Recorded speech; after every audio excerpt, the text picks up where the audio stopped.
अगर मैं कहूँ कि दोनों दोस्त 30+ ईयर इन्वेस्टमेंट करता है स्टॉक मार्केट में, दोनों ने 1 ईयर इन्वेस्ट करता है, वो भी लमसम, उसके बावजूद भी एक को 76 करोड़ मिलता है, दूसरे को सिर्फ 18 करोड़ मिलता है। क्या आप मानोगे इस बात को? मैंने पास्ट 35 ईयर का सेंसेस का डेटा को मैंने एनालाइज किया और उससे काफी कुछ शॉकिंग डेटा मुझे सामने आया और उसके वजह से मुझे ये पता चला कि क्यों रिटेल इन्वेस्टर पैसा नहीं बना पाता और उस रीजन की वजह से मे भी आगे चल के भी रिटेल इन्वेस्टर पैसा नहीं बनाएगा मार्केट से। आपने अक्सर मार्केट में सुने होंगे कि एवरी 5 ईयर में स्टॉक मार्केट डबल हो जाता है। ये कंप्लीटली बोगस स्टेटमेंट है। आइए डेटा से समझते हैं। अगर किसी ने आज से ऑलमोस्ट 35 ईयर बैक 1991 का जनवरी में अगर किसी ने 1 ईयर का इन्वेस्ट किया तो कब कब उसका पैसा डबल हुआ ये देखते हैं। जनवरी 1991 से लेके जनवरी 1992 सिर्फ 12 मंथ में वो 1 ईयर का 2 ईयर बन गया, फर्स्ट डबल। सेकंड डबल होने में उसको लगा सिर्फ 2 मंथ। जनवरी 1992 से लेके मार्च 1992 तक उसका पैसा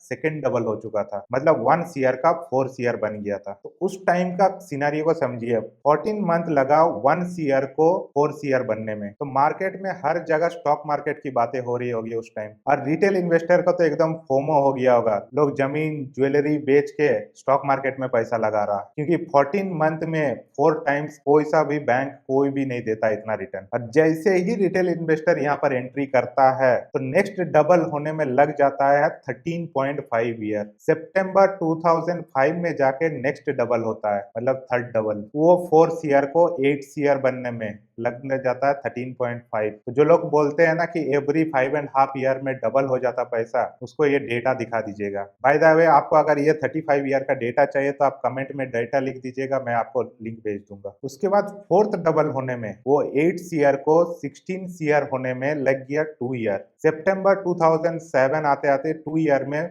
नेक्स्ट डबल हुआ। लेकिन फिफ्थ डबल होने में वो 16 ईयर को 32 ईयर बनने में लग गया लगभग अगेन ऑलमोस्ट 10 ईयर। वो 32 ईयर को नेक्स्ट डबल होने में, मतलब सिक्स्थ डबल होने में लग गया 5.3 ईयर। तो फर्स्ट डबल होने में लगा 12 मंथ, सेकंड डबल होने में लगा सिर्फ 2 मंथ, थर्ड डबल होने में लगा 13.5 ईयर, फोर्थ डबल होने में लगा सिर्फ 2 ईयर, फिफ्थ डबल होने में लगा 9.8 year, almost 10 year, and sixth double होने में लगा 5.3 ईयर। तो इसका एवरेज लीजिएगा तो ये लगभग 5.5 ईयर आता है। लेकिन जो भी ये पिच करते हैं कि 5 ईयर में ऑलमोस्ट डबल हो जाता है, वो ये बात को छुपा लेते हैं कि मार्केट में ऐसा भी टाइम आता है कि 13-14 ईयर तक मार्केट में नेग्लिजिबल रिटर्न रहता है। तो क्या रिटेल इन्वेस्टर के पास इतना पेशेंस है कि वो 13-14 ईयर या 10 ईयर तक विदाउट खास रिटर्न का या नेग्लिजिबल रिटर्न का मार्केट में बने रह सकता है? करंट एमपी का डेटा देख लीजिए, लास्ट ऑलमोस्ट 1.5 ईयर से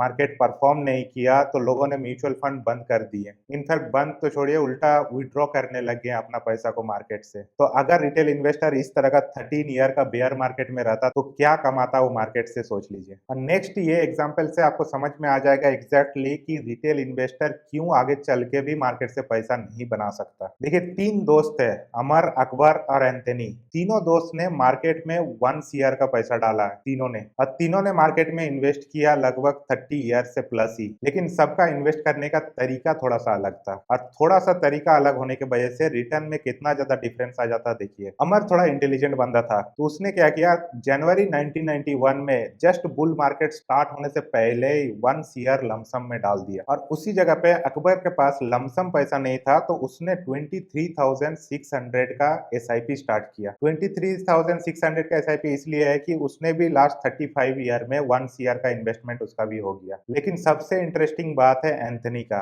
और ज्यादातर हम लोग रिटेल इन्वेस्टर इसी एंथनी को ही फॉलो करते हैं। एंथनी ने अमर को देखा कि लास्ट 14 मंथ में उसने 1 ईयर का 4 ईयर बना दिया, तो एंथनी को भी अब जोश आया और उसने भी मार्केट का जब बुल रन एकदम टॉप पे था उस टाइम पे उसने भी 1 ईयर लगा दिया। तो अमर से एंथनी का अगर इन्वेस्टमेंट टाइम फ्रेम का डिफरेंस देखेंगे तो सिर्फ 14 मंथ का था। एक का बस बुल रन स्टार्ट होने से पहले इन्वेस्ट किया और एक बुल रन खत्म होने के बाद टॉप पे इन्वेस्ट किया, बस इतना ही सा दोनों में डिफरेंस है। इसने अमर ने 35 ईयर इन्वेस्ट किया और एंथनी ने 33 ईयर या 33.5 ईयर इन्वेस्ट किया। क्या आप गेस कर सकते हैं 2026 में आफ्टर 35 ईयर ये तीनों का कॉर्पस कितना हो सकता है? अमर का कॉर्पस हुआ 76 करोड़, जो कि 13% सीएजीआर से उसका कॉर्पस ग्रो किया। अकबर का कॉर्पस आया लगभग 11 करोड़, जो कि XR टर्म पे देखा जाए तो 11.25% से ग्रो किया है। एंड एंथनी जो बुल मार्केट का टॉप पे इन्वेस्ट किया, उसका आया कॉर्पस 18 सीआर का, CAGR आया सिर्फ 9% का। तीनों ने ही लॉन्ग टर्म इन्वेस्टिंग किया। चलिए SIP वाला केस को अगर साइड में भी रख देते हैं तो लमसम में दोनों ने ही लॉन्ग टर्म इन्वेस्ट किया। 33 ईयर इन्वेस्टमेंट, 35 ईयर इन्वेस्टमेंट, ये कोई छोटा टाइम तो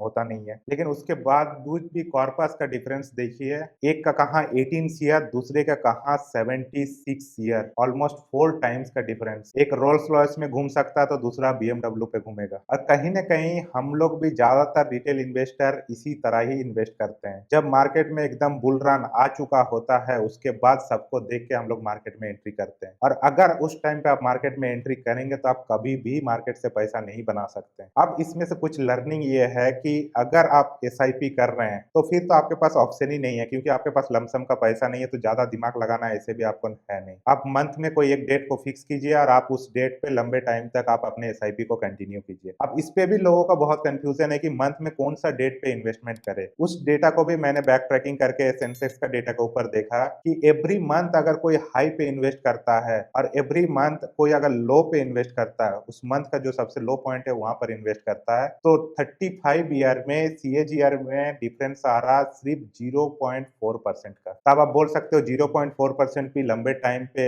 XIRR या CAGR टर्म पे बहुत मोटा रकम हो सकता है। ये बहुत ज्यादा डिफरेंस तो नहीं है, लेकिन इसके चलते अगर आप डेट फिक्स करने के चलते अगर आप एक मंथ का SIP अगर मिस कर जाते हैं तो लंबे टाइम पे उसको कंपाउंडेड जो ग्रोथ होना था उस पे आप हैम्पर हो जाएगा, जिसके वजह से आपका कॉर्पस काफी गिर सकता है। लेकिन अगर आपको लमसम इन्वेस्ट करना है और आपके पास मोटा रकम है तो आपको मार्केट को टाइमिंग करना ही पड़ेगा। जो जनरलाइज्ड ये बोल देते हैं कि मार्केट को टाइमिंग करने का जरूरत नहीं, मार्केट में टिके रहिए तो आपका पैसा बनेगा, रियलिटी ऐसा नहीं है। लमसम इन्वेस्टमेंट करने के लिए मार्केट में आपको टाइमिंग नहीं कीजिएगा तो लंबे टाइम आप जो वेल्थ क्रिएटर बनना चाहते थे अगले जनरेशन के लिए, उसके जगह आप वेल्थ डिस्ट्रॉयर बन जाएंगे। अगर आप खुद से नहीं करना चाहते तो किसी एक्सपर्ट का एडवाइस कीजिए, लेकिन जब आप 35 ईयर का खुद से एक्सपेरिमेंट करेंगे तो आप अपना लाइफ का मेन जो CAGR कंपाउंडिंग होना था आपका वेल्थ का, वो कंपाउंडिंग को आपने हैम्पर ऑलरेडी कर दी है। तो उस टाइम पे अब आप कुछ कर नहीं सकते। जैसे कि 1 CR का इन्वेस्टमेंट में हमने देखा लगभग 60 to 65 करोड़ का डिफरेंस आ रहा है। Almost same time frame, same investment, but इतना ज्यादा डिफरेंस। इसीलिए आपको किसी एडवाइजर को अगर थोड़ा फीस लगता तो वो फीस दे देना चाहिए। लंबे टाइम पे उस फीस के बदले आपने बहुत ज्यादा पैसा वही बना के देंगे। और अगर फीस नहीं देना चाहते तो बेस्ट तरीका है कि आप खुद स्टॉक मार्केट के बारे में पढ़िए, समझिए, उसको सीखिए। और ये लर्निंग आपको यूट्यूब से नहीं होने वाला,